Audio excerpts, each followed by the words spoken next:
საღამო მშვიდობისა, საზოგადოებრივი მაუწყებელი და ევრაზიის თანამშრომლობის ფონდი წარმოგიდგენ თოქ-შოუ ევროპულ არჩევანს. მე ვახო სანაია ვარ. დღეს ჩვენი გადაცემის თემაა გენდერული თანასწორობა, ქალთა უფლებები საქართველოში და საერთაშორისო ვალდებულებები. ქალთა მიმართ ძალადობა, სადირღვევა ყველაზე ხშირად ქალთა უფლებები, რა ადგილი უკავია ქალს ჩვენ საზოგადოებაში. ქალი ლიდერი, მსხვერპლი, მედიატორი და მშვიდობისა და უსაფრთხოების გარანტი. ევროპული არჩევანის სტუდიაში დღეს წარმოგიდგენ სტუმრებს. გია ხუროშვილი, მთავრობის საპარლამენტო მდივანი, მოგესალმებით. რუსლან კერვალიშვილი, პარლამენტის გენდერული თანასწორობის საბჭოს თავმჯდომარე და პარლამენტის ვიცე-სპიკერი, მოგესალმებით. ელენა რუსეცკაია, არასამთავრობო ორგანიზაცია ქალთა საინფორმაციო ცენტრი, ანა აფაშალიშვილი, ეროვნული უშიშროების საბჭო მთავარი მრჩეველი, ნათია ლანჩავა, საქართველოს ოკუპირებული ტერიტორიებიდან იძულებით გადაადგილებულ პირთა განსახლებისა და თვალთა სამინისტრო, საერთაშორისო ურთიერთობების დეპარტამენტის მთავარი სპეციალისტი, რუსტან გოცირიძე, ევანგელისტური ბაპტისტური ეკლესიის ეპისკოპოსი, ბაია პატარაია, იუსტიციის სამინისტრო, საერთაშორისო საჯარო სამართლის დეპარტამენტის უფროსის მოადგილე, არასამთავრობო სექტორს ჩვენ სტუდიაში წარმოადგენს იულია ხარაშვილი, თამარ თავართკილაძე, მანანა მებუკე.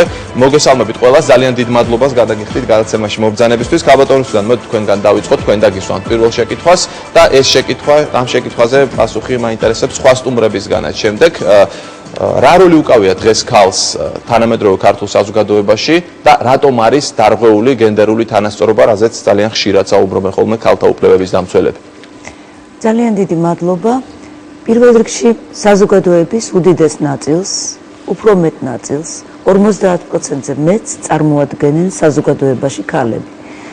ამდენად საზოგადოების 50%-ზე მეტი შესაბამისად გადაწყვეტილების მიმღებ დონეზე ქვეყანაში დღესდღეობით წარმოდგენილი არ არის. ეს არის პოლიტიკაში, გადაწყვეტილების მიღების, სხვადასხვა სამშვიდობო პროცესების და სოციალური ცხოვრების და საზოგადოების ყველა სფეროში. ანუ საზოგადოების დიდი ნაწილი შესაბამისად არ არის წარმოდგენილი, რაც თავისთავად ნიშნავს, რომ ამ საკითხს განსაკუთრებული ყურადღება სჭირდება.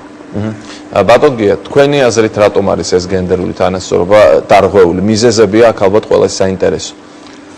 იცით რა, თავისთავად თემა რომ არ არის მარტივი, ეს თქვენ სტუდიაში ჩანს. დღეს ვსაუბრობთ გენდერულ თანასწორობაზე და გადავხედოთ სტუდიას, აბსოლუტური უთანასწორობაა. აბსოლუტურად. ეს რა თქმა უნდა ხუმრობით, მაგრამ ჩემთვის ეს პრობლემატიკა საბოლოო ჯამში უკავშირდება უსაფრთხოების საკითხებს და უსაფრთხოებას მე როგორც ხელისუფლების წარმომადგენელი სამი მიმართულებით განვიხილავდი.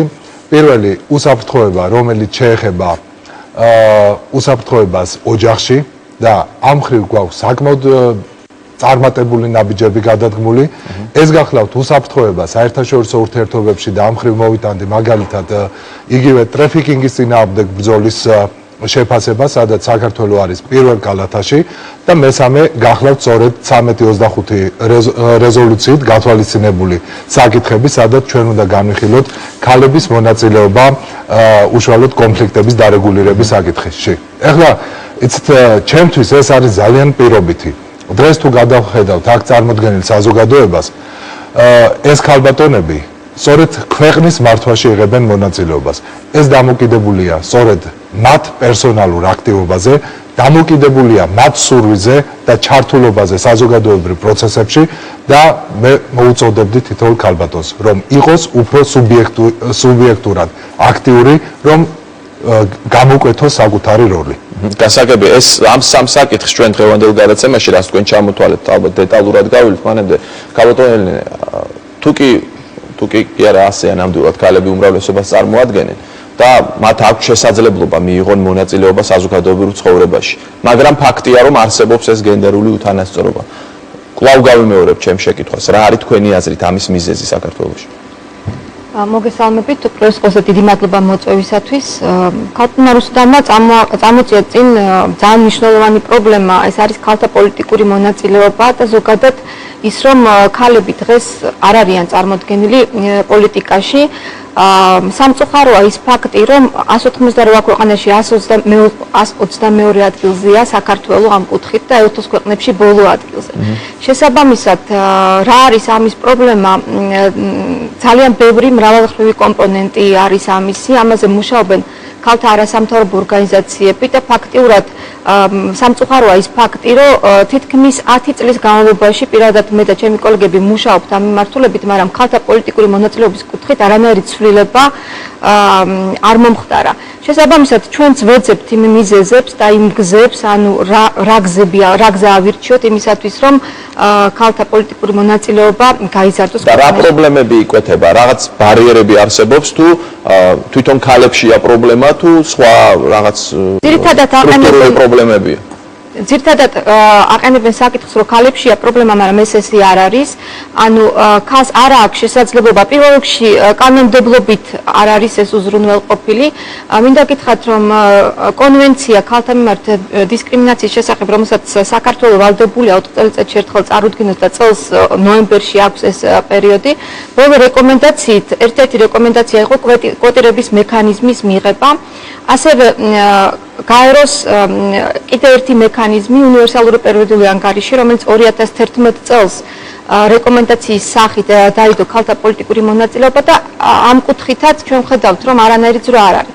მინდა აღვნიშნო, რომ ჩემი კოლეგები, ქალთა ორგანიზაციები და ეს კოალიცია, რომელშიც გაერთიანებული იყო 80-ზე მეტი ქალი, ჰქონდა საკანონმდებლო ინიციატივა, რასაც მხარი დაუჭირა 32,000-მა ხელმომწერმა, ანუ ამომრჩეველმა.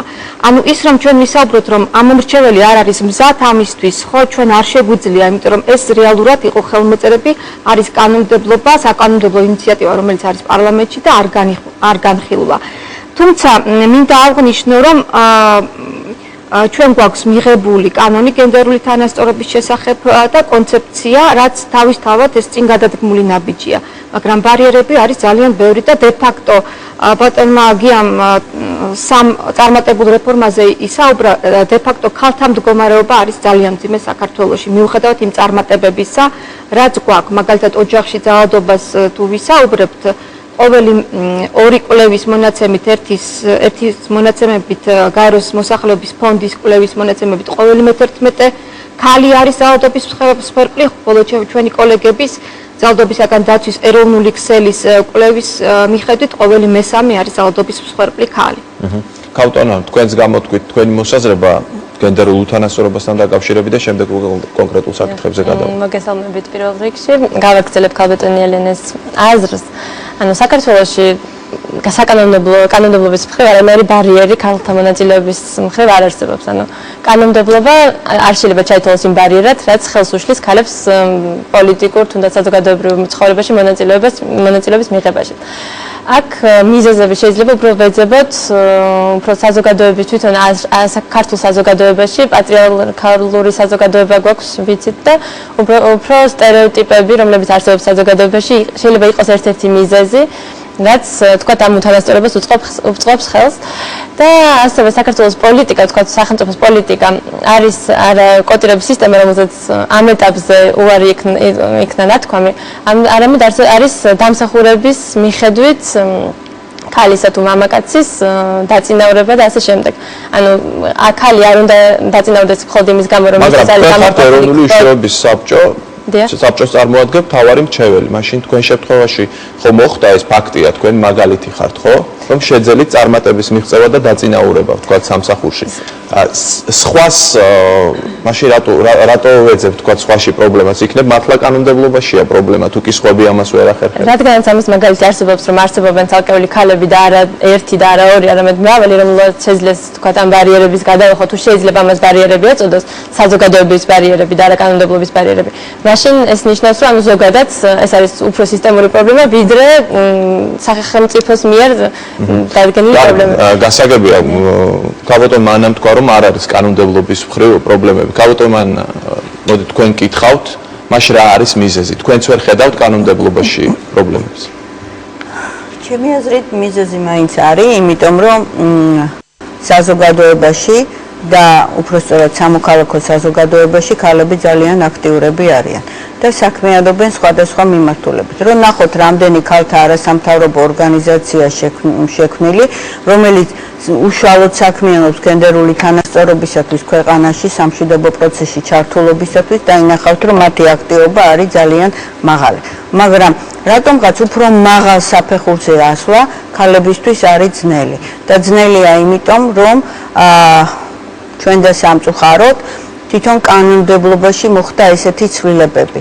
ერთი ცვლილება მოხდა, როდესაც ადგილობრივ ხელისუფლების არჩევნებში და თუნდაც საპარლამენტო არჩევნების დროს შეიქმნებოდა საინიციატივო ჯგუფები და საინიციატივო ჯგუფებს შეეძლოთ წარედგინათ თავიანთი კანდიდატურები.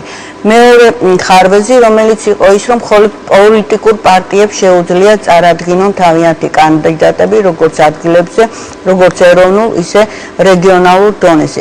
ამქედან გამომდინარე, ის ინიციატივა, სადაც შეიძლებოდა ქალი მოსულიყო ხელისუფლებაში, ეს მოისპო და ეხლა მხოლოდ პოლიტიკური პარტიების კეთილნებაზეა დამოკიდებული, თუ რამდენად მოვლენ ქალები გადაწყვეტილების მიღების დონეზე. გასაგები, ბატონ გია, მინდა უპასუხოთ ამას, ანუ ქალს რეალურად საკანონმდებლო დონეზეც აქვს პრობლემა და შემდეგ ქალბატონ რუსუდან თქვენც მინდა უპასუხოთ, იმიტომ რომ წარმოადგენთ საკანონმდებლო ორგანოს. ვახოთ, სიმართლე გითხრათ, მე ძალიან გამიჭირდება იმის დაჯერება, რომ საკანონმდებლო დონეზე სადმე არსებობს ამის პრობლემა. აქ მე ვხედავ უფრო მეტად მენტალურ საკითხებს, როდესაც ქალი იღებს გადაწყვეტილებას, მოვიდეს თუ არა იგივე პოლიტიკაში, დაიკავოს თუ არა საჯარო სამსახურში, ანუ იყოს თუ არა იგი უფრო აქტიური. და მოდით ძალიან შორს რომ არ წავიდეთ და არ მოვიყვანოთ ისტორიული მაგალითები, მე შეგახსენებთ ოჯახური ძალადობის შესახებ კანონის მიღების პროცესს. და თქვენ შეგიძლიათ არქივიდან ამოიღოთ ეს კადრები, თუ როგორი კომენტარები მოყვა თავის დროზე აღნიშნული კანონპროექტის მიღებას.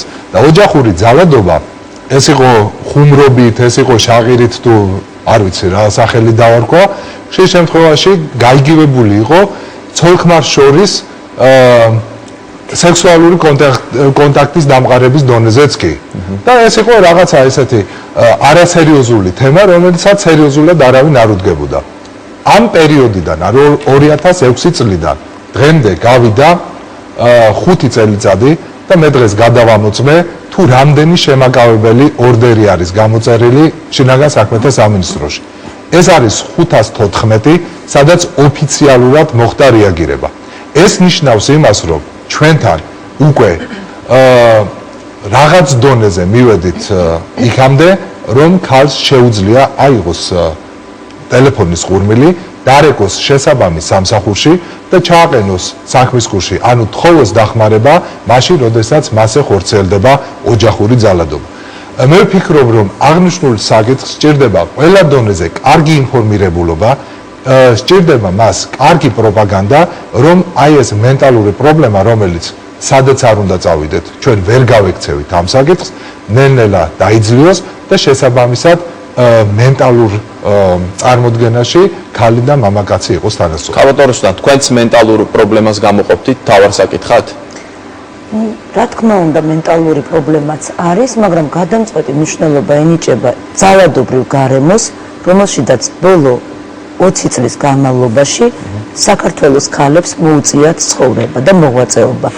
ეს არის პირველ რიგში განუწყვეტელი და ხანგრძლივი პროცესი ეთნოწმენდის, ეს არის ოკუპაცია, ეს არის კონფლიქტები და კონფლიქტის და ძალადობის დროს ასევე სხვადასხვა ისეთი არჩევნების დროს, რომელიც ტარდება აღნიშნულ ძალადობრივ გარემოში, ქალის მონაწილეობა გაცილებით უფრო დაბალია და ეს არის ძალიან ბუნებრივი.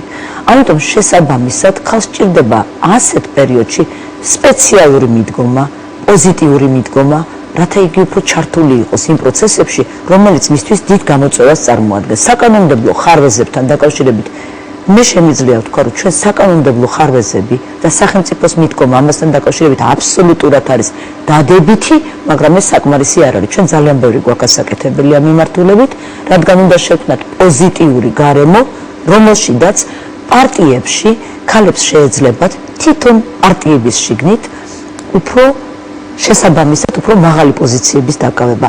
არა იმ ფორმით, როდესაც მათ რაღაცა შეიძლება პარტიამ თვითონ გადაწყვიტოს შიდა პარტიული კვოტირების საკითხი, რაც იქნება ძალიან წინ გადადგმული ნაბიჯი და ხელშემწყობი გარემო და თავისთავად ხალხს მოეხსნებათ ის ბარიერები, რომელიც ხელს უშლით მათ წინსვლაში. რაც შეეხება საზოგადოების დამოკიდებულებას, მე ვერ ვიტყოდი საქართველოში, რომ მიდგომა ხალხის მიმართ მენტალიტეტი არის განსაკუთრებულად განსხვავებული უარყოფითი მიმართულებით. საინტერესო პასაჟი, ასე ვთქვათ, ქალის მოსვლა პოლიტიკაში, ხო? ქალბატონ თამარ, თქვენს ანუ ორი საკითხი გამოიყო, ხო, ძირითადად საკანონმდებლო მიმართულებით და მენტალური. აი თქვენ სად ხედავთ კონკრეტულად უფრო რთულ პრობლემებს? დიდი მადლობა მოწვევისათვის.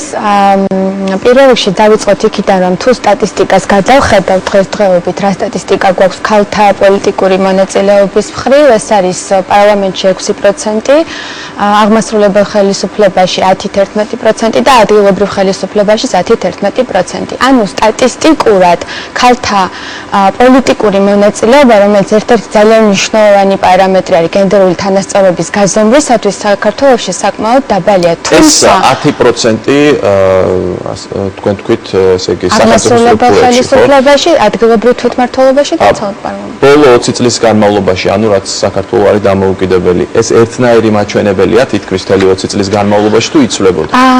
არ არის ერთნაირი მაჩვენებელი, მაგრამ ასე ვთქვათ, მნიშვნელოვანი ზრდა, პროცენტული მაჩვენებელი, მნიშვნელოვანი ზრდა არ შეინიშნება. არ არის ერთნაირი მაჩვენებელი, ანუ სხვადასხვა წლებში ეს სტატისტიკა სხვადასხვა იყო უფრო დაბალი და ძირითადი ტენდენცია მაინც ეს არის. დღევანდელი მაჩვენებელი არის ეს. მე ვერ ვიტყოდი, რომ ჩვენ კანონმდებლობა, ეროვნული კანონმდებლობა არის დისკრიმინაციული და ანუ რამენაირად დისკრიმინაციულია ქალთა მონაწილეობის მხრივ, ესე არ არის, თუმცა დავეთანხმები ქალბატონ რუსუდანს და აღნიშნავ, რომ აუცილებელია პოზიტიური მექანიზმების ამუშავება. თუ როგორი იქნება ეს პოზიტიური მექანიზმები, ეს უკვე პოლიტიკაზეა, შიდა პოლიტიკაზეა დამოკიდებული, შიდა პარტიულ პოლიტიკაზეა დამოკიდებული და ასე შემდეგ. თუმცა პოლიტიკური მონაწილეობა არ არის მხოლოდ ერთადერთი მაჩვენებელი, რაც გენდერულ უთანასწორობას თუ თანასწორობას მიანიშნებს. აქ აღინიშნა კონფლიქტების თემა და აღინიშნა საკითხი, რომ მე როგორც გაეროს სააგენტოს, გაეროს ქალთა ორგანიზაციის წარმომადგენელი ვამაყივარ, რომ ეს ვახსენო, რომ საქართველომ გადადგა ძალიან დიდი და მნიშვნელოვანი ნაბიჯები, პოზიტიური გაეროს უშიშროების საბჭოს რეზოლუციის ქალებზე მშვიდობასა და უსაფრთხოებაზე 1325 რეზოლუციის სამოქმედო გეგმის შემუშავების მიმართულებით. ეს არის გაეროს გენერალური მდივნის ბან კი მუნის სპეციალური მოწოდება წევრი სახელმწიფოებისადმი, რომ ეს რეზოლუცია არის ერთ-ერთი მნიშვნელოვანი მაჩვენებელი, თუ რამდენად ხორციელდება ეს რეზოლუცია ქალთა ჩართულობისა და გენდერული თანასწორობის მაჩვენებელია. ჩვენ 2011 წლის ანგარიშის მიხედვით საქართველო არის იმ 32 ქვეყანაში შორის, რომელსაც აქვს ეროვნული სამოქმედო გეგმა. აქედან 12 არის ევროკავშირის ქვეყნები, ხოლო დანარჩენი პოსტკონფლიქტური და სხვა განვითარებადი ქვეყნები. ანუ მნიშვნელოვანია ამაზე ვისაუბრებთ კიდევ, მაგრამ მე მინდა შევეხოთ ოჯახში ძალადობის თემას ზოგადად. ქალის და ძალადობის საკითხს ეპისკოპოს რუსუდანს მინდა დაუსვა შეკითხვა. გაქვთ თუ არა ურთიერთობა, მოდიან თუ არა თქვენთან ისეთი ადამიანები ეკლესიაში, რომლებიც არიან ძალადობის მსხვერპლი და ძირითადად რა ტიპის ძალადობაზეა ხოლმე საუბარი? რა თქმა უნდა, ჩვენი მრევლიც ამ საზოგადოების წევრია და იგივე სადგივარი აწუხებს, რაც ზოგადად საზოგადოებას.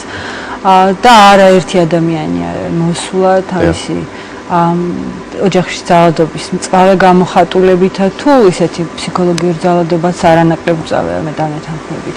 რა თქმა უნდა, ეს პრობლემა ჩვენს მრევლშიც არსებობს და ზოგადად ეკლესიამ უნდა თავისი პასუხისმგებლობა ალბათ აიღოს ამ სადგივართან ბრძოლაში.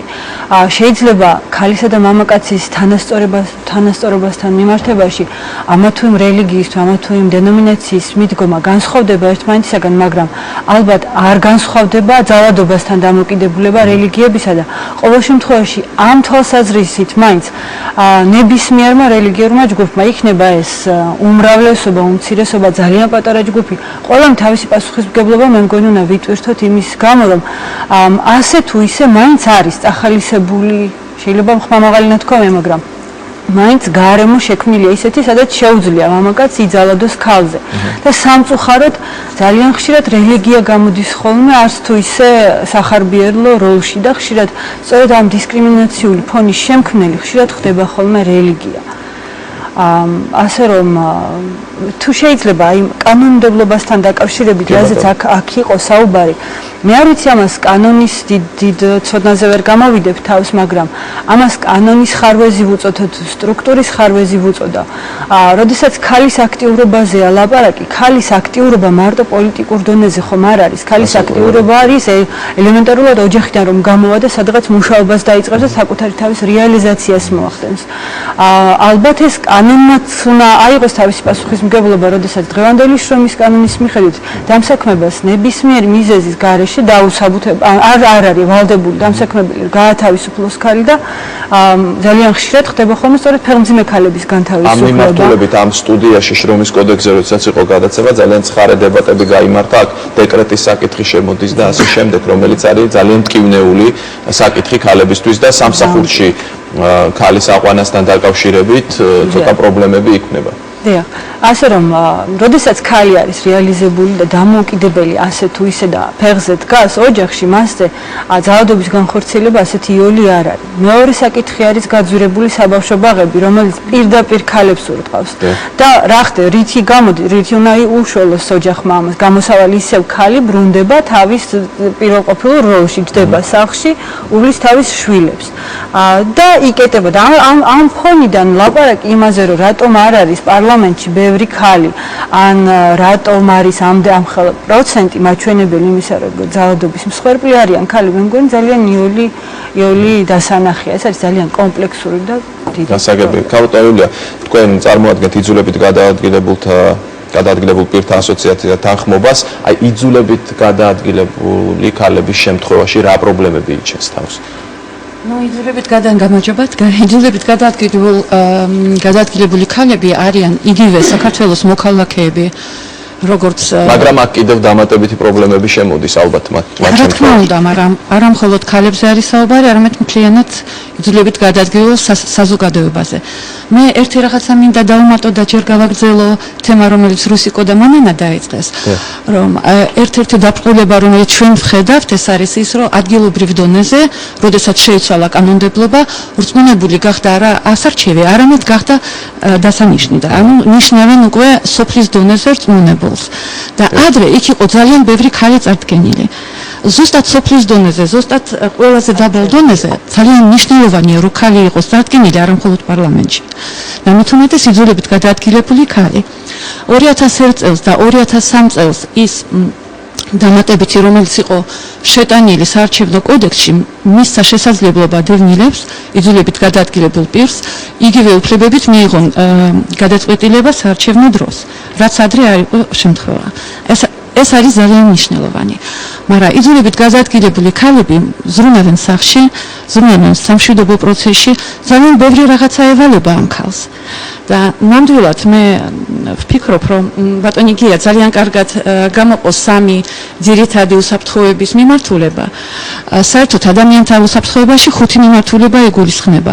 ეს არის ფიზიკური უსაფრთხოება და არა ყველა დევნილ ქალს და არა ყველა ქალს, რომელიც ცხოვრობს დღეს საზღვართან ახლოს და თქვენ იცით რატომ, არ აქვს ეს ფიზიკური უსაფრთხოება. ეს არის ფსიქოლოგიური უსაფრთხოება. ქალი უნდა იქცნოს თავი ფსიქოლოგიურად დაცულად. ეს არის ინფორმაციული უსაფრთხოება. ეს არის იურიდიული უსაფრთხოება. და რა თქმა უნდა, ეს არის მატერიალური უსაფრთხოება, რაზე უკვე ისაუბრეს ჩემი მეგობრები. იძულებით გადაადგილებულ პირებს აქვს სახელმწიფო შემწეობა, რაც არის ძალიან მნიშვნელოვანი, მაგრამ ეს არის შეადგენს 22-დან 28 ლარამდე.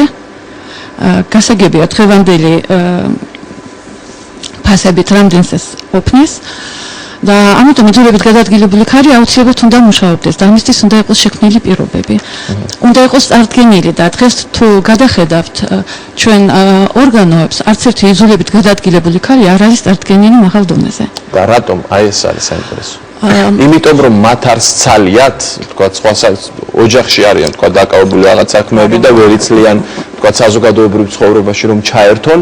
დიდი მადლობა. ეს ძალიან კარგი შეკითხვა. ჩვენ ყოველწლიურად ვაკეთებთ ასეთ კვლევას მოსახლეობაში. და როდესაც ვეკითხებით, სამშვიდობო მოლაპარაკებებში უნდა იყოს ჩართული ქალი და ძირითადად სიძულებით გადაადგილებულ საზოგადოებაში კეთდება. მამაკაცების გვეუბნებიან აუცილებლად. საზოგადოებრივ საქმიანობაში უნდა იყოს ჩართული ქალი, კი, რა თქმა უნდა. მე ეს ქალი მოდის სახლში, ეს ქალი უნდა იყოს ჩართული სამზარეულოში, უნდა დაეხმაროს ბავშვებს. ანუ მე მგონი, ეს საერთოდ ეს სტერეოტიპები, რომელიც არსებობენ საზოგადოებაში, უნდა იყოს გადახედილი. მაგრამ საკანონმდებლო გარანტიებიც უნდა ჰქონდეს ქალს აუცილებლად. და რა თქმა უნდა, არა მხოლოდ საკანონმდებლო, საერთოდ გარემო უნდა იყოს ისე შექმნილი, რომ ყოველ ადამიანს და კიდევ ერთხელ ხაზს გავსვამ, რომ გენდერული თანასწორობა მხოლოდ ქალებზე არ ვრცელდება. ეს არის ქალების და მამაკაცების ერთიანი შესაძლებლობების გარემოს შექმნა. კარგით, გასაგები აქეთა ფლანგსაც მინდა ვკითხო გენდერულ თანასწორობაზე, თქვენი აზრი გამოთქვათ, რატომ არის თქვენი აზრით დარღვეული ეს გენდერული თანასწორობა. კარგად ჩამოაყალიბა აქეთა ფლანგმა თქვათ პრობლემები, თქვენ რას უპასუხებდით ამ პრობლემებს? მე ვფიქრობ, რომ რა თქმა უნდა, მოგესალმებით პირველ რიგში, რა თქმა უნდა, მენტალური პრობლემაც არსებობს და რა თქმა უნდა, იმასაც აღნიშნავ, რომ საქართველოს განმარტოთ, რას გულისხმობთ ამ მენტალურ პრობლემაში? ძალიან საინტერესოა ეს, იმიტომ რომ ყველა სტუმარმა თითქმის ეს ახსენა და რასთან გვაქვს საქმე. ну ვიცით საქართველოში ოჯახებშიც თუნდაც მამაკაცი იყო ყოველთვის წამყვანი ტრადიციული ქვეყანა ვართ და ამისი გადასხვაფერება და უცებ გენდერულ ბალანსზე საუბარი ძალიან რთულია, მას წლები ჭირდება და ძალიან კარგი მიმართულებით მივდივართ. მე ძალიან კმაყოფილი და ძალიან ბედნიერი ვიქნები თუ ეს ეროვნული სამოქმედო გეგმა დამტკიცდება, მე ამას მიდესალმები. ეს ძალიან დადებითად აისახება არა მხოლოდ გენდერული თვალსაზრისით, არამედ საერთოდ ზოგადად საზოგადოებისთვის და ჩვენი სამინისტრო ჩართული იქნება ძალიან საინტერესო 4 კომპონენტით ამ გეგმაში. ჩვენ ამ კომპონენტებზე უკვე ვმუშაობთ. ქალბატონმა იულიამ ახსენა უსაფრთხოება, ანუ იურიდიული უსაფრთხოება. ამ კუთხითაც შემიძლია ვთქვა, რომ ჩვენი სამინისტრო UN Women-თან ერთობლივად ახორციელებს პროექტს საქართველოს 5 სხვადასხვა რეგიონში, რომელიც მოიცავს სწორედაც იურიდიულ დახმარებას განსაკუთრებით დევნილი ქალბატონებისთვის.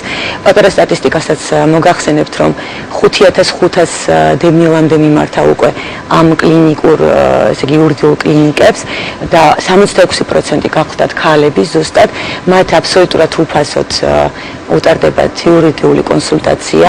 200-მდე სარჩელია შეტანილი უკვე სასამართლოში და აქედან 166 მათთვის დადებითად გადაწყდა და ეს მუშაობა დღემდე მიმდინარეობს და არა მხოლოდ ლაპარაკია არა მხოლოდ იურიდიულ შემთხვევაში თქვათ რა სასჯელს იმსახურებს, ვინც ძალადობას ახდენს ქალზე, როგორია ეს სასჯელი? ძირითადად საკითხები, ანუ სარჩელები ეხებოდა განქორწინებებს, დევნილი ქალბატონების, ანუ დევნილი ბავშვებისთვის ფართების გამოყოფას, ალიმენტის დაკისრებას.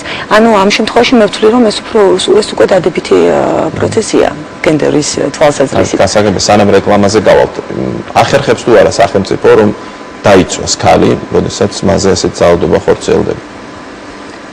მე ვფიქრობ, რომ არსებული პრობლემა, რაც გენდერულ უთანასწორობაში გამოიხატება და რომელიც ფაქტია და ამას ვერ გავექცევით, ამაზე თვითონ ციფრები მეტყოლებენ. ვფიქრობ, არ შეიძლება რომ დარჩეს მხოლოდ კონკრეტული წარმატებული ქალების იმედად. ფაქტია, რომ საჭიროა უფრო პროაქტიული როლი ითამაშოს სახელმწიფომ და კონკრეტულ ღონისძიებებს მიმართოს და გარკვეული აქტივობები განახორციელოს ამ მხრივ. რა თქმა უნდა, ერთი მიმართულება არის საკანონმდებლო სფერო და უნდა ითქვას, რომ ბოლო წლების განმავლობაში მნიშვნელოვანი ნაბიჯები გადაიდგა, მათ შორის შემუშავდა კანონი გენდერული თანასწორობის შესახებ, ოჯახში ძალადობის წინააღმდეგ, ტრაფიკინგის შესახებ. ასევე შეიქმნა კონკრეტული სამოქმედო გეგმები. სამოქმედო გეგმები შეიქმნა საერთაშორისო ორგანიზაციების, სამოქალაქო საზოგადოების აქტიური ჩართულობით. ეს არის რამდენიმე წელზე გაწერილი გეგმა, რომელიც კონკრეტულ აქტივობებს ასახავს და პასუხისმგებელი ორგანოებიც გამოყოფილია. ჩვენ ვფიქრობთ, რომ ეს უკვე გარკვეულ პროგრესს გვიჩვენებს და ყველა კმაყოფილია ამ შედეგებით, მაგრამ ბუნებრივია ამაზე ვერ შევჩერდებით და უნდა მოგახსენოთ, რომ გარკვეული ცვლილებები და გეგმები, მათ შორის საკანონმდებლო ცვლილებებიც იგეგმება, მათ შორის სისხლისამართლებრივი პასუხისმგებლობის თვალსაზრისითაც, რომ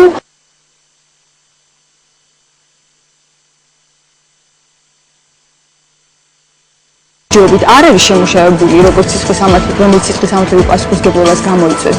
ამ მიმართულებით იუსტიციის სამინისტრო სხვა სამინისტროებთან თანამშრომლობით უკვე მუშაობს. მესმის ჩვენ რეკლამა უნდა გამოვაცხადოთ, დაბრუნდებით რეკლამის შემდეგ რამდენიმე წუთში და ვისაუბრებთ ეროვნულ სამოქმედო გეგმაზე, რომელიც საინტერესო დოკუმენტია და განვიხილავთ მის დეტალებს.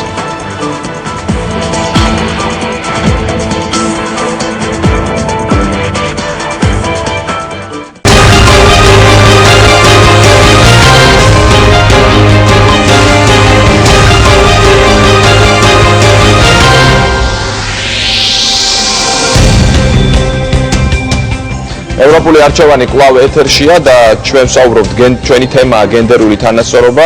ბატონი გიახუროშვილი არ ეთანხმება აქ გამოთქმულ მოსაზრებებს და მას უნდა მივცე სიტყვა. გისმენთ ბატონი? ვახო, ნამდვილად ვერ გავიზიარებ მთელ რიგ მოსაზრებებს, რომელმაც ამ სტუდიაში გაიჟღერა. იგივე თუნდაც როდესაც ქალბატონი იულია საუბრობდა უსაფრთხოების საკითხებთან დაკავშირებით, იგივე ფიზიკური, ფსიქოლოგიური, მატერიალური თუ ასე შემდეგ თითოეულ უსაფრთხოება თანაბრად შეეხება როგორც ქალბატონებს, ასევე მამაკაცებს. და ვერ ვიტყვით, რომ ეს მხოლოდ ქალბატონებისათვის არის პრობლემა. მე როდესაც საუბრობ, რომ აქ არის გარკვეული ეტაპები გასავლელი და თავად ოჯახებში ადამიანებმა თავად უნდა გადაწყვიტონ, ვის აქვს წარმმართველი როლი, ქალს თუ მამაკაცს და ეს ბუნებრივია პირველ რიგში უკავშირდება გონებრივ პოტენციალს, უკავშირდება ფიზიკურ შესაძლებლობებს და ასე შემდეგ, ვინ რა ტვირთი უნდა აიღოს ოჯახებში. და მეორე წმინდა გითხრათ, რომ ეს აი აქედან იმართება, ქაღალდებიდან არა. და მე კანონის დონეზე ვერც ერთ კანონს ვერ დამისახელებთ და ვერც ერთ მუხს, რომელიც თუნდაც რაიმე ფორმით დისკრიმინაციას განსაზღვრავს. მიუხედავად ჩემი ღრმა პატივისცემისა ქალბატონი რუსუდანის მიმართ, მე ვიტყოდი, რომ ვერც ერთ კანონში ვერ გავწერთ, ახლა წარმოიდგინეთ ტრადიციული მართლმადიდებელი ადამიანებისათვის, რომ უთხრათ, რომ შენ მოდი იყავი მღვდელი, მით უმეტეს ეპისკოპოსი, ხო? ეს არ იმართება ფურცლებიდან და ამ ტიპის ურთიერთობები, ეს არის ტრადიციის შემადგენელი ნაწილი, კიდევ ერთხელ ვიმეორებ, ხშირ შემთხვევაში უკავშირდება შენს კულტურულ უნარჩვევებს და ხშირ შემთხვევაში, რა თქმა უნდა, იქნება საკითხები, რომელიც იქნება გადახედილი და დაძლეული და იქნება საკითხები მანამ სანამ ქართველი ერი არსებობს, ეს მამაკაცსა და ქალს შორის უფლებამოსილებების გადანაწილება ალბათ იქნება ქალბატონი არც იმავდა ამის კანონმდებლობაში ასე სამობდა ობიექტურ მიზეზებს მაგალითად ქალი ვერ მოდის მაგალითად მოვიყვანე როდესაც იგივე პარალელს მოვიყვანდი მაგალითად გავწეროთ კანონმდებლობაში რამდენი ქალი უნდა იყოს საარჩევნო სიაში შეტანილი და რამდენი მამაკაცი ეს პოლიტიკური პარტია გადაწყვეტილებას მიიღებს იმ აქტივობიდან გამომდინარე და იმ პოლიტიკური სარგებლიდან გამომდინარე, თუნდაც რისი მოტანა შეუძლია თითოეულ კანდიდატს მოსახლეობისათვის, რა პოტენციალი არსებობს მასში და აქედან გამომდინარე ამ ტიპის ხელოვნური ჩარევები კანონმდებლობაში მე მიუღებლად მიმაჩნია. ქალბატონისგან უპასუხეთ, მე მანამდე რაღაცას ვიტყვი, ანუ როდესაც გადაცემას უყურებს მაყურებელი, ბუნებრივია რაღაც დასკვნა გამოაქვს, ხო? მეც ასე მარტივად დავსვამ საკითხს. მაყურებელი გამოიტანს დასკვნას, რომ ან თლათ მაგრები ვერ არიან ქალები საქართველოში, ან პრობლემები არის სხვა მიმართულებით, თქვა კანონმდებლობაში და რაღაც ობიექტურ მიზეზებში. რომელიმეს აირჩევს ალბათ მაყურებელი აქედან და ამაზეა ზუსტად საუბარი. ქალბატონი რუსუდანი საუბრობდა იმ ობიექტურ მიზეზებზე, რომლის გამოც ვერ არის სათანადო აქტიური ქალი საზოგადოებრივ ცხოვრებაში. ჩემი კომენტარი ზუსტად იმით დავიწყე, რომ მიუხედავად იმისა, რომ შეიძლება სხვადასხვა რელიგიაზე, სხვადასხვა დენომინაციას ამ თვალსაზრისით, თანასწორობის თვალსაზრისით განსხვავებული აზრი აქვს, სამაგერად ძალადობის მიმართულებით ყველას ერთი აზრი აქვს და მე მგონი აბსოლუტურად ერთმანეთთან წინააღმდეგობაში არ უნდა მოვსულიყავით და რაც შეეხება გონებრივ შესაძლებლობებს, მე მგონი ამაში არ უნდა დაგეთანხმოთ და არავინ არ უნდა დაგეთანხმოთ ამ თვალსაზრისით, რომ ვერ ვიტყვით, რომ ქალები იმიტომ არ არიან წარმოდგენილები პარლამენტში, აღმასრულებელ ხელისუფლებაში თუ გადაწყვეტილების შეიძლება ოჯახში, როდესაც ცოლ-ქმარი იღებს გადაწყვეტილებას თუ რომელი რა პოზიციაზე წავიდეს, აი ასეთ შემთხვევაში ხედველობაში არის მიღებული როგორც გონებრივი, ასევე ფიზიკური შესაძლებლობები. ვერ დავდებ თავს ნებისმიერ ადამიანთან მიმართებაში, მაგრამ ყოველ შემთხვევაში იმ ოჯახებს, ვისაც მე ვიცნობ, ამ ტიპის გადაწყვეტილებების ნაცნობი ოჯახების დონეზე სტატისტიკა, მაგრამ ძალადობის მსხვერპლები არიან ძალიან ხშირად ძალიან განათლებული და ჭკვიანი ახალგაზრდა ქალები, ახალგაზრდები თუ ძველგაზრდა ქალები, რომელსაც ოჯახი ან უშლის სწავლის გაგრძელებას, ან უშლის მუშაობის გაგრძელებას და აქ უფრო მეტიც ხდება ხოლმე მათი გონებრივი შესაძლებლობების დათრგუნვა, არათუ მათ გონებრივი შესაძლებლობების გამოყენება ვერ შეძლეს. რაც შეეხება ძალიან გთხოვთ რა, მე საზოგადოებას არ მინდა დარჩეს რაღაცა უკმარისობის გრძნობა და არ მინდა დარჩეს წარმოდგენა იმასთან დაკავშირებით, რომ მე წინააღმდეგი გამოვდივარ ძალადობის მსხვერპლთა დაცვის. არავითარ შემთხვევაში. თუ აქ საუბარია ძალადობაზე, ძალადობა ყველა შემთხვევაში და ყველა ვითარებაში სახელმწიფოს მხრიდან უნდა იყოს ადეკვატურად რეაგირებული. მაგრამ თუ აქ საუბარია ოჯახურ ტრადიციაზე და თუ აქ საუბარი არის ცოლ-ქმარს შორის შეთანხმებით მიღებულ გადაწყვეტილებაზე,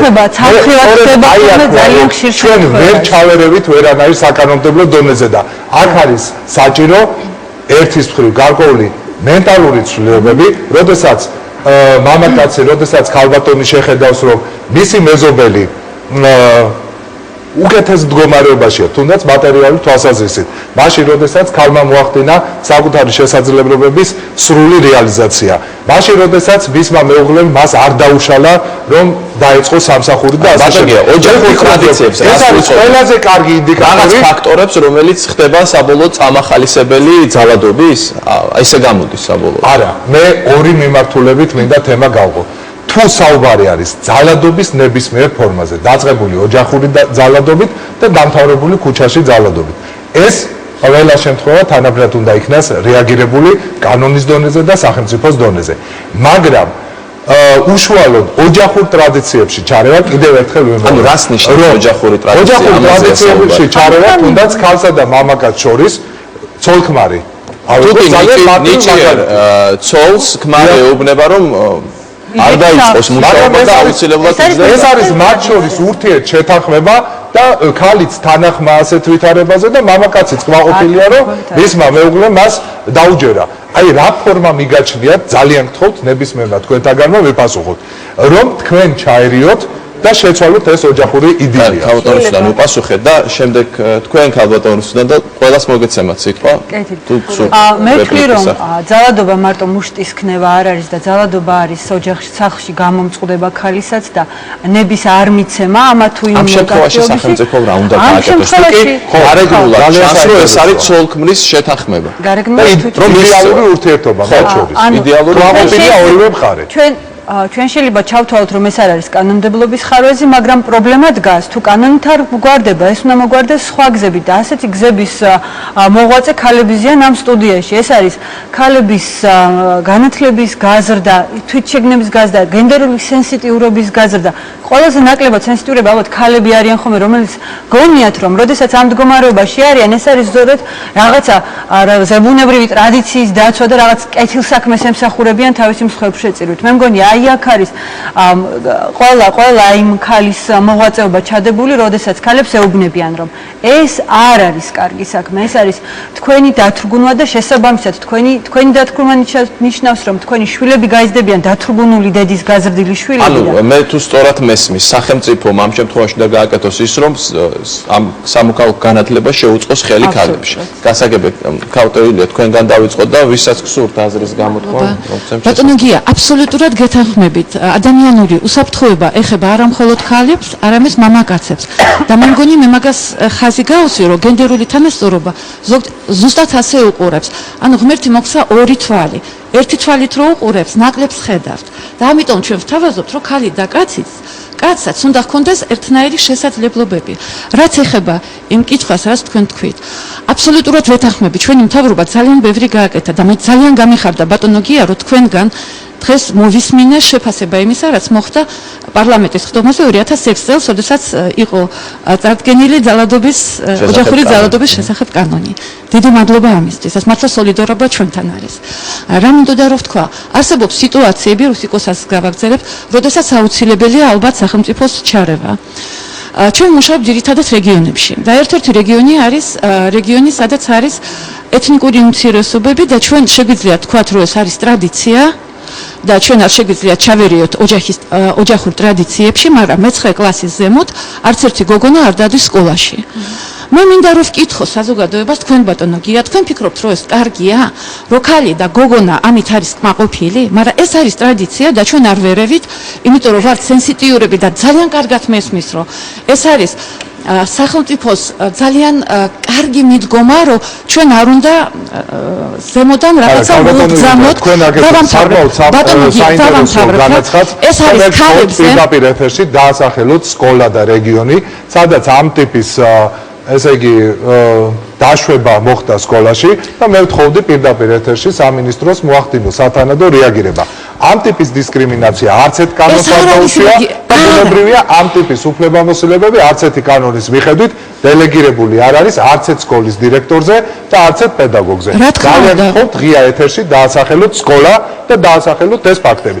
იმიტომ რომ ძალიან ხშირად ჩვენ ვასახელებთ ამბავს, არ ვასახელებთ არანაირ კონკრეტიკას და საზოგადოება შევყავს შეცდომაში. თუ არ გვინდა რომ საზოგადოება შევიყვანოთ შეცდომაში, მე გთხოვთ ღია ეთერში დაასახელოთ და განათლებისა და მეცნიერების სამინისტროს ვთხოვ რომ სათანადო რეაგირება მოახდინოს აღნიშნულ ფაქტთან დაკავშირებით. დიდი მადლობა, ჩვენ გვაქვს ძალიან კარგი დიალოგი სამინისტროსთან, ჩვენ მუშაობთ ამ სკოლებთან და თვითონ სკოლებიც მაგაზე მუშაობენ ძალიან სერიოზულად ბატონო გია. თავატოელი, თუ აპირებ დასახელებას, დაასახელეთ ოსკოპსაც უნდა მიცეს. კარგით, მაშინ ქავტორუს. არა, აი ეს არის პრობლემა, ვახო, როდესაც ჩვენ მივდივართ პრობლემამდე და როდესაც ჩვენ მივდივართ იქამდე, რომ პრობლემა აღარ უნდა არსებობდეს ასეთ შემთხვევაში, ჩემ და სამწუხაროდ და ჩემი ღრმა პატივისცემის მიუხედავად, ქალბატონი იულიაც კი თავს იკავებს ასეთი ფაქტების დასახელება არის რა ვიცი, ინფორმაცია თქვას ან არ თქვას. ქავტორუსთან დიდი ბოდიშით, ესე იგი ჩვენ ვერ დავასახელებთ ახლა კონკრეტულ სკოლას, მაგრამ ჩვენ ვიცით რომ ქვემო ქართლში, სადაც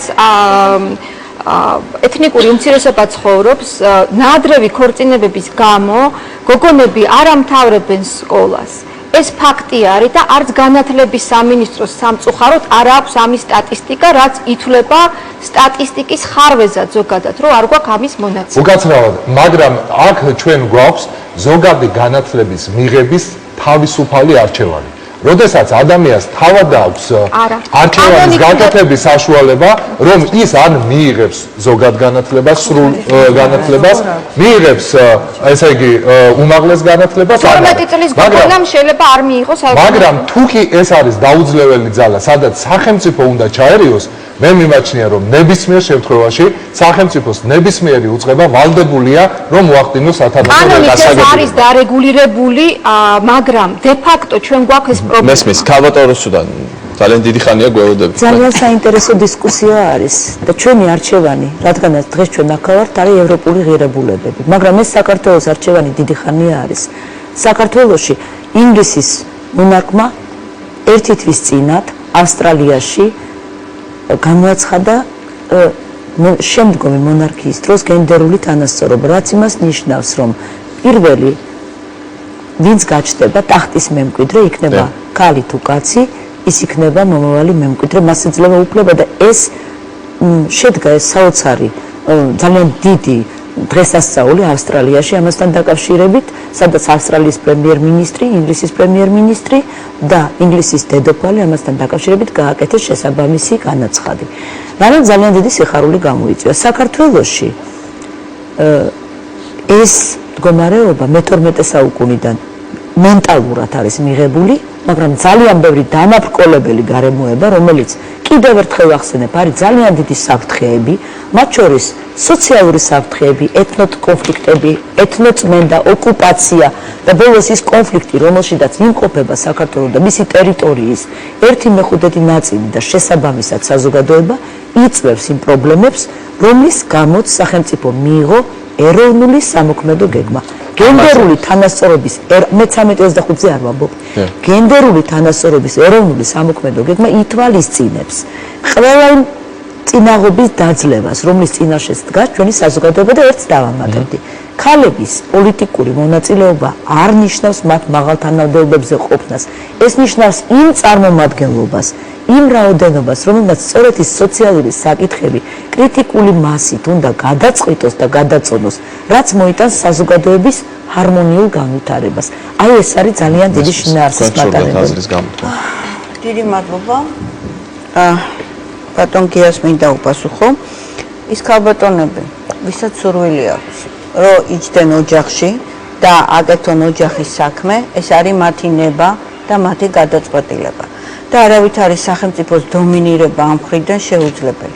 მაგრამ ისე ქალბატონები, ვისაც უნდა გამოვიდნენ, ჩაებან საზოგადოებრივ საქმეში და მოვიდნენ პოლიტიკაში და მიიღონ მონაწილეობა გადაწყვეტილების მიღების პროცესში, მათთვის უნდა შეიქმნას შესაბამისი გარემო, იმიტომ რომ სულ აქ დომინირებს მენტალიტეტი, რომ დაირღვეს ეს მენტალიტეტი და ისინი ჩადგენ თანაბარ სასტარტო პირობებში მამაკაცებთან ერთად.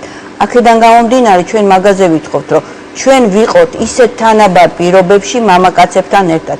ეს თანაბარი პირობები დღეს დამოკიდებულია პოლიტიკური პარტიების კეთილ ნებაზე. თქვენ წარმოიდგინეთ, რომ აიღოთ პოლიტიკური პარტიების სიები, პოლიტიკური პარტიებში უმრავლესობა არის ქალები, მაგრამ თვითონ წარმომადგენლობაში, სადაც შეიძლება ქალები მოვიდნენ გადაწყვეტილების მიღების პროცესში, ქალები ნაკლებად არიან წარმოდგენილი, იქ არიან ძირითადად ისინი სიის ბოლოში, რომლებიც არიან ძალიან კარგი შემსრულებლები, საქმის ძალიან კარგი გამკეთებლები, მაგრამ გადაწყვეტილებაში მათ ნაკლებად აღებინებენ მონაწილეობას. აქედან გამომდინარე, როდესაც ლაპარაკობთ გენდერული თანასწორობის კანონზე, ლაპარაკობთ სამოქმედო გეგმაზე, ლაპარაკობთ ქალთა კონვენციაზე, ზუსტად ეს გვეუბნება, რომ ქალები უნდა ჩადგეს თანაბარ პირობებში მამაკაცთან ერთად და იმიტომ იყო იმ დროებით ზომებზე ლაპარაკი, იმ კოტირებაზე, რომელზეც ჩვენ ასე ძალიან ვიბრძოლთ. იმიტომ რომ კოტირება შეიძლება რაღაც ეტაპზე მიუღებელია, მაგრამ დღეს, როდესაც აი ესეთი გარემოა, ეს კოტირება აუცილებელი იყო საზოგადოებისათვის. იმიტომ რომ რატო ქალი? იმიტომ რომ ორი განსხვავებული ხედვა, ორი განსხვავებული მიდგომა, ორი განსხვავებული აზრი იქნეს შეჯერებული და გამოვიდეს ისეთი გადაწყვეტილება, რომელიც ხელს შეუწყობს ქვეყნის უსაფრთხოებას, ქვეყნის მშვიდობას, ქვეყნის სტაბილურ განვითარებას და ქვეყნის ღადობას. ამაზე გვაქვს ჩვენ ლაპარაკი და არა იმაზე, რომ იცით რა, ჩვენ რაღაც ქალებს რაღაც პრივილეგიები ჭირდება, ქალებს წინს არა, სასტარტო ეტაპი ქალისთვის და მამაკაცისთვის რო იყოს თანაბარი. ბატონ თამარ, თუ გსურთ აზრის გამოთქმა, თუ არ მინდა თქვენ გსურთ აზრის გამოთქმა, ბატონ. კარგი. თქვით და შემდეგ მინდა შევეხო სამოქმედო გეგმასაც, ეროვნულ სამოქმედო გეგმასაც, ძალიან ცოტა დრო დაგვრჩა და ამიტომ. დიახ. უბრალოდ დღეს ჩვენ საუბრობთ სტუდიაში ძალიან ბევრ საკითხებზე. ეს არის ოჯახში ძალადობა, ტრაფიკინგი, ქალთა პოლიტიკური მონაწილეობა, განათლება და ალბათ მაყურებელი ცოტა დაიბნა, მაგრამ რეალურად მე და ჩემი კოლეგები მე ასე ვფიქრობ, ჩვენ მუშაობთ იმისათვის, რომ ვაშენოთ დემოკრატიული ქვეყანა, ალბათ ყველა ამაზე ვმუშაობთ და ზოგადად დემოკრატიის შემადგენელი ნაწილი ეს არის გენდერული თანასწორობა. და თუ ჩვენ ამას შევხედავთ ცოტა სხვანაირად, ესე იგი, რატომ ვამახვილებთ ჩვენ ყურადღებას ბატონ გია ქალთა პოლიტიკურ მონაწილეობაზე, იმიტომ რომ როდესაც უმრავლესობაში არიან მამაკაცები, ძალიან რთულია მათ დაინახონ ქალთა ხედვა, აი რაზეც ქალბატონები საუბრობდნენ, იყო ეს საბავშვო ბაღი თუ სხვა სოციალური საკითხები. მაგრამ მე მინდა აქვე ვთქვა კალტონუსთან, რომ ჩვენ არ ვსაუბრობთ მარტო სოციალურ საკითხებზე, ჩვენ გვაქვს პრეტენზია, რომ ჩვენი ხმა და ჩვენი მონაწილეობა იყოს ყველა სექტორში და ყველა სფეროში. შესაბამისად, ამის ერთ-ერთი გზა არის მონაწილეობა და ჩართულობა ყველა დონეზე და აი თქვენ ისაუბრეთ 1325 რეზოლუციის მაგალითზე სამოქმედო გეგმის გაეროს უშიშროების სამოქმედო გეგმის შემუშავების პროცესი, რომელიც არის ზუსტად მაგალითი ამ ეტაპზე ჩართულობის სამოქალაქო საზოგადოების, ქალთა, მამაკაცების, სამთავრობო სტრუქტურების, არასამთავრობო და საერთაშორისო ორგანიზაციების. ჩემთვის მაგალითად ეს არის პოზიტიური მაგალითი და დღეს გვაქვს ჩვენ სრულყოფილი დოკუმენტი, რომელიც სახელმწიფო მუდამ მიიღოს. აი როგორ მიიღებს სახელმწიფო, ამ ფორმით მიიღებს, ამოიღებს რაღაცა მნიშვნელოვან ნაწილებს საზოგადოებიდან, გამოყოფს ამისთვის ბიუჯეტს თუ რა იქნება მომავალში. აი ამ საკითხებზე რო ვისაუბროთ, არის ძალიან მნიშვნელოვანი. გასაგებია, ჩვენი დრო იწურება და ზუსტად ამით მინდა დავამთავროთ გადაცემა, ამაზე საუბრით სამოქმედო გეგმაზე, რატომ გახდა საჭირო ქალბატონოსთან სპეციალური სამოქმედო გეგმის შემუშავება და რით არის საერთოდ ეს დოკუმენტი მნიშვნელოვანი, რომ აუხსნეთ ჩვენს მაყურებელს. გაეროს უშიშროების საბჭოს რეზოლუცია 1325 ქალებზე მშვიდობასა და უსაფრთხოებაზე თავის სათაურშივე შეიცავს და დასახელებაში მთელ იმ შინაარსს, რაც ესეთი მნიშვნელოვანია ჩვენი საზოგადოებისთვის, რადგან საზოგადოებაში, რომელშიდაც თავისთავად ცხადია ჩვენ ვართ გამორჩეული მაგალითი, რადგანაც ჩვენი საკითხები ნამდვილად გვეხება და ისეთ ქვეყნებს, წარმატებულ ქვეყნებს ევროპულს, რომელსაც გაცილებით უფრო ნაკლები პრობლემები აქვთ თითქოს ამ საკითხებთან დაკავშირებით, მათ ამ რეზოლუციას შექმნეს სამოქმედო გეგმები, მივერთდნენ და მოქმედებენ სამოქმედო გეგმების თანახმად და საქართველოს ამ შემთხვევაში საქართველოს მთავრობამ არ შემიძლია ხაზი არ გაუსვა საქართველოს უშიშროების საბჭომ და ყველა იმ სტრუქტურამ, რომელიც კონკრეტულად ნამდვილად ვისაც ეხება საქართველოში უსაფრთხოების საკითხების დასვა, შესაბამისი ყურადღება გაამახვილა და ჩვენი დღევანდელი ფორმატი არის განსაკუთრებული. პირველად მოგვეცა ალბათ საშუალება, როდესაც ჩვენ სამოქმედო გეგმაზე გაეროს დახმარებით, დონორი ორგანიზაციების დახმარებით შევძელით მუშაობა მთელი თითქმის 9 თვის განმავლობაში შედგა 9 შეხვედრა, ძირითადი 9 შეხვედრა, თორემ ეს შეხვედრები იყო ყოველთვიური და პრაქტიკულად ყოველდღიური შეიძლება ითქვას. სამოქმედო გეგმის შემუშავებაში ჩართული არის ძალიან ბევრი კომპონენტი, რომელიც ზოგადად მოიცავს საზოგადოების უსაფრთხოების საკითხებს, მათ შორის ქალების და ბავშვების და ამდენად სამოქმედო გეგმის გადაუდებლად მიღება არის ჩვენი ძალიან დიდი ამოცანა. საქართველოს ამასთან დაკავშირებით მიიღო უკვე განსაკუთრებული დამოკიდებულება გაეროს გენერალური მდივნის მიერ, რადგანაც მოხსენიებული იყო იმ ქვეყნებს შორის, რომელიც ერთ-ერთი პირველი მუშაობდნენ სამოქმედო გეგმასთან დაკავშირებით. აღნიშნული სამოქმედო გეგმა მიღებული აქვს ჩრდილოატლანტიკურ ალიანსს და ის აქცევს განსაკუთრებულ ყურადღებას სამოქმედო გეგმის შემუშავების პროცესს. ამიტომ მე ვთვლი, რომ ეს არის ჩვენი წარმატებული მაგალითი და ძალიან დიდი მნიშვნელობა აქვს. აი, სასიცოცხლო მნიშვნელობა აქვს კონკრეტულად ამ სამოქმედო გეგმის მიღებას, სწორედ იმიტომ, რომ ის ითვალისწინებს უსაფრთხოების საკითხებს ჩვენი საზოგადოების, მათ შორის ყველაზე მოწყვლადი ფენის ქალებისა და ბავშვების. გასაგებია, დეტალებზე მინდა ანას ვკითხო, როგორ უნდა განხორციელდეს ეს სამოქმედო გეგმა, რომელი უწყებები იქნებიან ამ ყველაფერში ჩართული. სამუშაო ჯგუფის წევრი ვარ ერთ-ერთი მეც. ყველა ეს უწყება, რომელსაც ეხება და მათ შორის იქნება განათლების სამინისტრო, იქნება თავდაცვის სამინისტრო, იქნება შინაგანი საქმეთა სამინისტრო, იქნება პარლამენტის გენერალური თანასწორობის საბჭო და ასე შემდეგ, იქნებიან დონორი ორგანიზაციები. ყველას თანაბრად ექნება, თავისი კომპეტენციის ფარგლებში ექნება მოვალეობა, რომ შეასრულოს გეგმის კონკრეტული ნაწილები და ეს იქნება, იმის წარმატებული მუშაობის საწინდარი. მართლა იმედი გვაქვს, რომ ეს გარკვეულ ზეგავლენას მოახდენს არსებულ მდგომარეობაზე, იმიტომ რომ ყველას თანხმდებით იმაზე, რომ ეს პრობლემები არსებობს, ყველას თანხმდებით იმაზე, რომ თქვათ, კანონმდებლობა პირდაპირ არ არის დისკრიმინაციული და არ აწესებს ბარიერებს და ამაზე მგონი მართლა კამათი ზედმეტია და თანხმდებით, რომ არის საჭირო კიდევ დამატებითი ღონისძიებების მიღება. რაც სამწუხაროდ თუ საბედნიეროდ არ უნდა იყოს კვოტირების სისტემა, იმიტომ რომ საქართველოს ამაზე უარი თქვა და ეს მარტო საქართველოს არ არის, ვინც უარი თქვა კვოტირების სისტემაზე, ძალიან ბევრმა სახელმწიფომ არ მიიღო, ისევე როგორც რამდენიმე სახელმწიფო მიიღო, ამიტომ ეს არის სახელმწიფოს კონკრეტული დამოკიდებულება. თუმცა აი ამ კონკრეტული სახელმწიფოებმა, რომელთაც მიიღეს კვოტირების პროგრამა, იქ რატომ გაიმარჯვა ამაზე? ისეთ როგორ არის, როცა ვსაუბრობთ თქვათ სასტარტო პირობებზე, თანაბარ სასტარტო პირობებზე ქალისთვის და კაცისთვის და მეორეს მხრივ ვსაუბრობთ კვოტირების სისტემაზე, გამოდის რომ უკვე არის რაღაცა უთანასწორობა. რომელ სახელმწიფოებზე ლაპარაკი?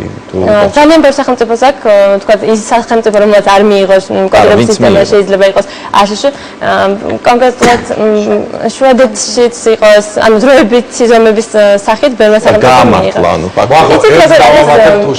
გაამართლა და არ გაამართლა კიდევაც. დავამატებთ, რომ სახელმწიფოს პოლიტიკა არის ის, რომ ის ჩაერიოს კონფლიქტების თუ ძალადობის პრევენციაში, აღმოფხვრაში, მართვაში რომ არც ერთი ადამიანი, არც ერთი ქალბატონი არ იყოს ძალადობის მსხვერპლი, არ იყოს იმ უსამართლობის მსხვერპლი, რომელიც ქვეყანაში ზოგადად შეიძლება ნებისმიერ ურთიერთობაში არსებობდეს.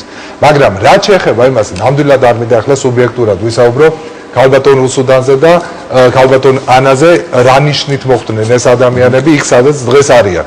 მე ვისაუბრებდი იგივე ჩემს ოპონენტებზე, უბრალოდ ვისთან ერთადაც მე მომიწია საუბარი, ძალიან რთული ალბათ იგივე პოლიტიკური პარტიისათვის ჩაანაცვლოს ქალბატონი მანანა ნაჭყებია და ქალბატონი ფიქრია.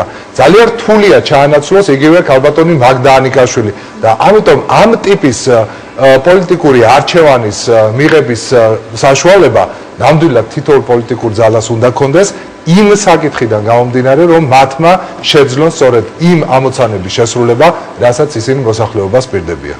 კარგით, გასაგებია, თუ გსურთ სამოქმედო გეგმაზე აზრის გამოთქმა და შემდეგ უნდა სიტყვას დავუმატებდი კონვენციაზე, იმიტომ რომ მე მგონი ეს ძალიან მნიშვნელოვანია, რაც ქალბატონი რუსუდანი უკვე აღნიშნა. წელს თქვენ იცით, რომ ალბათ კონვენციასთან ერთად არსებობს ასეთი მექანიზმი ზოგადი რეკომენდაციები, რომელიც ხარს უსვამს ძალიან მნიშვნელოვან საკითხებს და წელს სიდოვს კომიტეტს აქვს მიღებული მუშაობენ ზოგად რეკომენდაციებზე ქალზე კონფლიქტის და კონფლიქტის შემდეგ პერიოდში დროს. ეს არის ძალიან მნიშვნელოვანია. საქართველოს გააგზავნა თავისი რეკომენდაციები, სადაც იძულებით გადაადგილებული ქალების, სადაც ქალების, ვინც გახდა კონფლიქტის მსხვერპლის, მათი სიტუაცია არის აღწერილი და აღნიშნული არის იგივე სიტუაცია ოკუპირებული ტერიტორიების შესახებ, რა თქმა უნდა, და მე ვფიქრობ, რომ ეს ერთ-ერთი დამატებითი ბერკეთი ამ გეგმასთან ერთად, რომელიც დაეხმარება ქალებს, რომ ისინი გასაგებია, თუ შეიძლება დაუბრუნდები გარისუშროების საბჭოს რეზოლუციას, რატომ გახდა ეს რეზოლუცია 2000 წელს, ეს იყო პირველი უპრეცედენტო შემთხვევა, როდესაც უშროების საბჭომ რეზოლუცია მიიღო კონკრეტულად ქალებთან და ბავშვებთან და გოგონებთან მიმართებაში.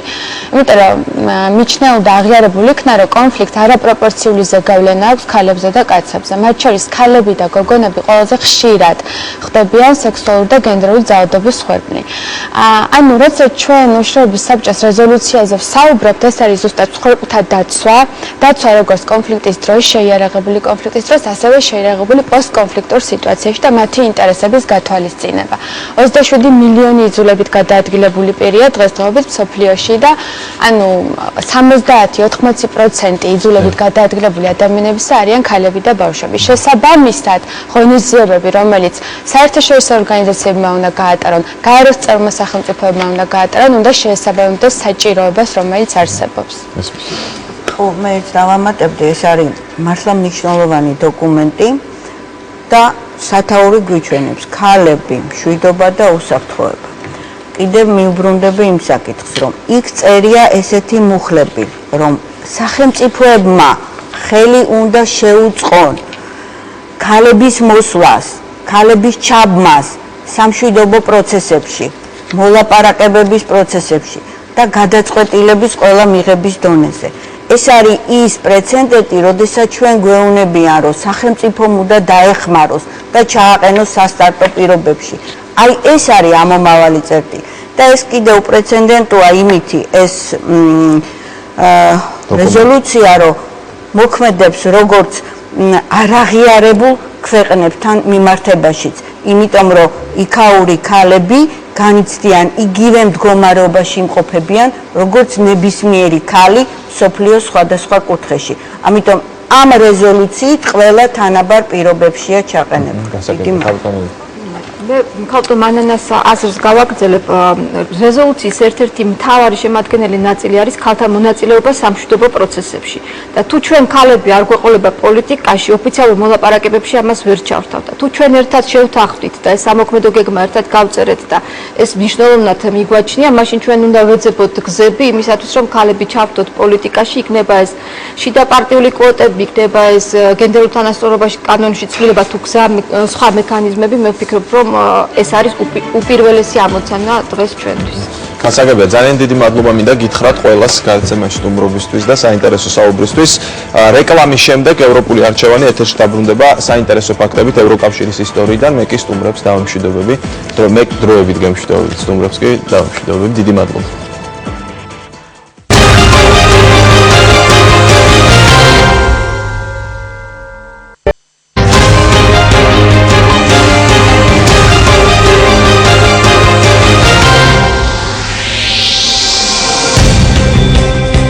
ევროპული არჩევანი კვლავ ეთერშია და ახლა წარმოგიდგენთ საინტერესო ფაქტებს ევროკავშირის ისტორიიდან.